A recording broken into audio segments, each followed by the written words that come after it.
The community of coffee is vast. There's the coffee lovers like me, the coffee importers who bring that bean up the river, the coffee roasters who turn that bean into something special, and then there are the baristas. Thank you, Kelsey. The keepers of the coffee, up early every morning to get that grind going. But they're so much more than just someone who's making coffee behind the counter. It takes time, practice, and a little patience to perfect the skill, the art of the pour.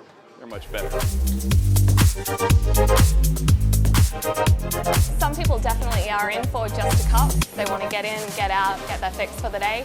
But the majority of people are looking for something a little bit more special, a little bit more than they get at home. If you ask Kelsey Horowitz, a barista at French Truck Coffee, it's not hard to understand why so many people crave coffee. I mean, the caffeine helps.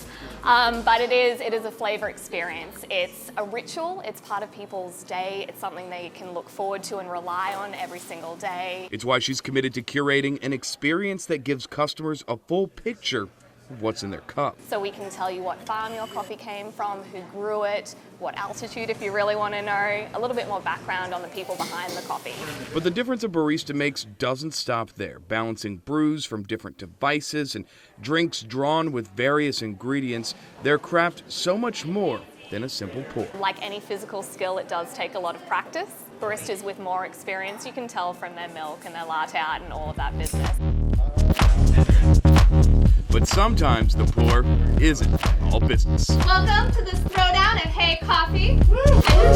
The Barista Throwdown, a battle royale of roasts.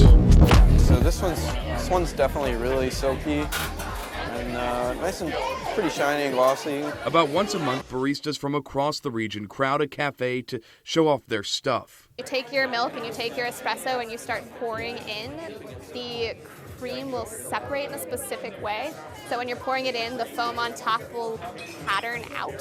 Coco Guillo organized the event where you'll see dozens of different foamy formations. You can do a simple heart and pull through. You can do a tulip, which is going to be like two hearts, like a heart on top of a heart, and it looks like a tulip.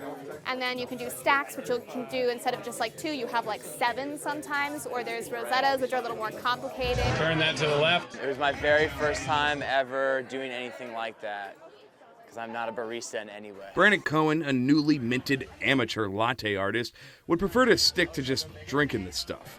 But after trying his hand at a picturesque pour, he's happy to leave the espresso expressions to the pros. I think it's also a chance for people to express themselves, because it is an art. You know, I learned that today. It's not as easy as it looks. It takes real skill to do what they do every single day.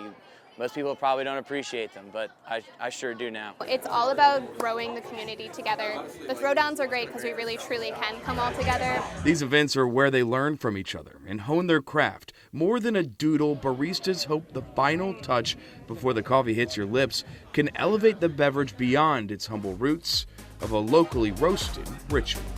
It's not just a cup of coffee, it's something more. It's more of like a human connection in which we don't get from a lot of things in life, a lot of transaction when it comes to food and beverages, but it's like with lattes, just having that little heart or like something on your latte that's visually to you, it just makes you feel good.